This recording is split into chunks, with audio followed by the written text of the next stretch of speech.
Hitler భూమండలాన్ని ఎట్లా తన కబంధ హస్తాల్లోకి తీసుకోదలుచుకున్నాడు, భూమండలంతో ఎట్లా ఆడుకోదలుచుకున్నాడు, భూమండలాన్ని హిట్లర్ ఏమి చేయదలుచుకున్నాడు అని చార్లీ చాప్లిన్ గ్రేట్ డిక్టేటర్ అనే అద్భుతమైన సినిమా తీశాడు. ఆ గ్రేట్ డిక్టేటర్లో ఒక దృశ్యం చూడండి. భూమండలంతో ఆడుకోవడానికి, దాన్ని తన్నడానికి, దాన్ని ఎగిరేయడానికి, దాన్ని ముడ్డితో కొట్టడానికి హిట్లర్ చాలా ప్రయత్నాలు చేశాడు. చివరికి హిట్లర్కి ఏమైంది? ఈ ఛానల్లో కంటెంట్ నచ్చితే సపోర్ట్ చేయండి. ఛానల్ నడవడానికి మీ సపోర్ట్ చాలా అవసరం. మిత్రులారా, అమెరికా అధ్యక్షుడు డొనాల్డ్ ట్రంప్, ఆయనకు ట్రూత్ సోషల్ అని ఒక ప్లాట్ఫామ్ ఉంది, సోషల్ మీడియా ప్లాట్ఫామ్ ఉంది. ఆ ప్లాట్ఫామ్ మీద హఠాత్తుగా ఆదివారం సాయంత్రం ఒక పోస్ట్ పెట్టారు. మామూలుగా వికీపీడియాలో ఎవరి గురించైనా వ్యక్తుల గురించి వాళ్ళ జీవిత వివరాలు పక్కన ఒక బాక్స్ కట్టి వాళ్ళు ఎప్పుడెప్పుడు ఏ పదవిలో ఉన్నారో వగైరా ఉంటుంది. సరిగ్గా వికీపీడియా పేజీలో డొనాల్డ్ ట్రంప్ గురించి ఏమి రాసి ఉంటారో అటువంటి ఒక పేజీ తయారు చేసి ఆ పేజీ ట్రూత్ సోషల్ మీద పెట్టారు. ఆ పేజీలో అన్నిటికన్నా మొట్టమొదలు డొనాల్డ్ ట్రంప్ ఫోటో ఉంది పైన. దాని కింద acting president of Venezuela, incumbent జనవరి 2026, అంటే వెనిజులాకు తాత్కాలిక అధ్యక్షుడు, పదవిలోకి వచ్చింది జనవరి 2026. దాంతోపాటే అమెరికాకు 45వ అధ్యక్షుడు, 47వ అధ్యక్షుడు వగైరా ఉన్నాయి. ఆయనకు ఉపాధ్యక్షులు ఎవరో ఉన్నాయి. అంటే మామూలుగా వికీపీడియా పేజీ ఎలా ఉంటుందో అటువంటి పేజీ తయారు చేసి పెట్టారు. డొనాల్డ్ ట్రంప్ తాను అమెరికా అధ్యక్షుడుగా మాత్రమే కాక వెనిజులా తాత్కాలిక అధ్యక్షుడుగా కూడా ఉండదలుచుకున్నాడు అన్నమాట. కానీ వెనిజులాలో అమెరికా సైన్యాలు ప్రవేశించి అధ్యక్షుడు నికోలస్ మదురోను కిడ్నాప్ చేసి అమెరికా జైల్లో పెట్టిన తర్వాత వెనిజులా సుప్రీంకోర్టు ఉపాధ్యక్షురాలిని తాత్కాలిక అధ్యక్షురాలిగా ప్రకటించింది. కనుక ఇది ఎంతమాత్రమూ అధికారికం కాదు, అధికారికం కావడానికి వీల్లేదు. అది వెనిజులా పార్లమెంటు కానీ, వెనిజులా సుప్రీంకోర్టు కానీ, వెనిజులా ప్రజలు కానీ తేల్చి చెప్పవలసిన విషయం. అది డొనాల్డ్ ట్రంప్ తనంతట తానే చెప్పుకుంటున్నాడు. పోనీ అధికారికం కాకపోయినా దీనికి చట్టబద్ధమైన అనుమతి అయినా ఉంటుందా? చట్ట ప్రకారం ఒక దేశ పౌరుడు మరొక దేశంలో పౌరసత్వం కూడా లేని వ్యక్తి ఆ దేశానికి, అది సర్వసత్తాక దేశమైనప్పుడు అధ్యక్షుడుగా ఎన్నిక కావడం, అధ్యక్షుడుగా తనను తాను నియమించుకోవడం సాధ్యమేనా? వెనిజులాకు యాక్టింగ్ ప్రెసిడెంట్ అని అనడం మాత్రమే కాదు, కొలంబియాను ఆక్రమిస్తాను, గ్రీన్లాండ్ను ఆక్రమిస్తాను, క్యూబాను ఆక్రమిస్తాను అని కూడా ప్రగల్భాలు పలుకుతున్నాడు.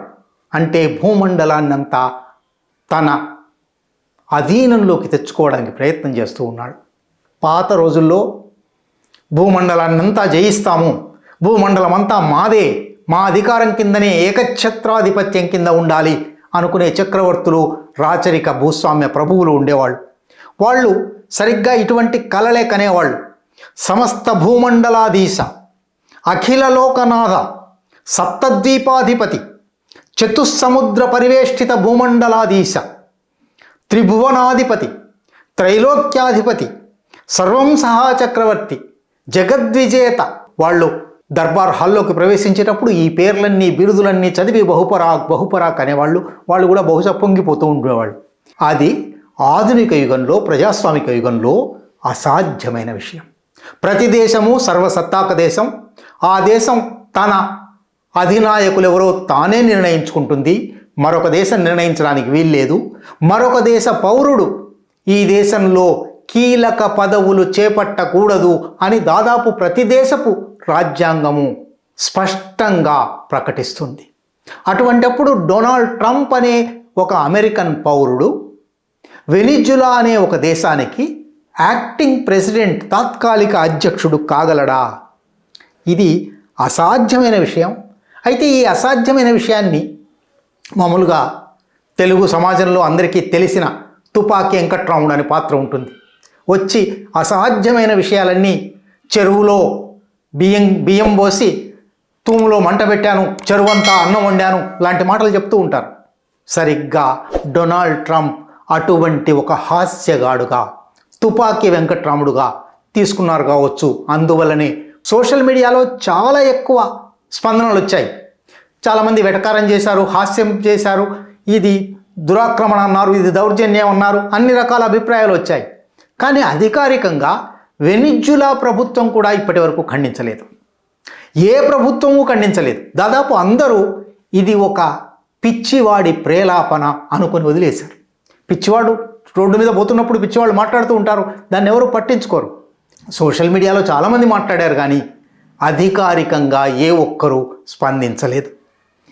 అయితే ఒక్కసారి చరిత్రలోకి వెళ్తే ఇట్లా భూమండలమంతా నాదే, నేను పుట్టని దేశాలు, నాకు పౌరసత్వం లేని దేశాలు కూడా నావే, నేను ఆక్రమించుకుంటాను అని అన్నవాళ్ళు చాలామంది ఉన్నారు. చరిత్రలో ఇటువంటి తుపాకీ వెంకట్రాముళ్ళు, డొనాల్డ్ ట్రంపులు చాలామంది ఉన్నారు. వాళ్ళకి ఏం జరిగింది ఒక్కసారి చరిత్ర పాఠం కూడా చూడాలి. అలెగ్జాండర్ జగద్విజేత అనే ఆయనకు పేరు.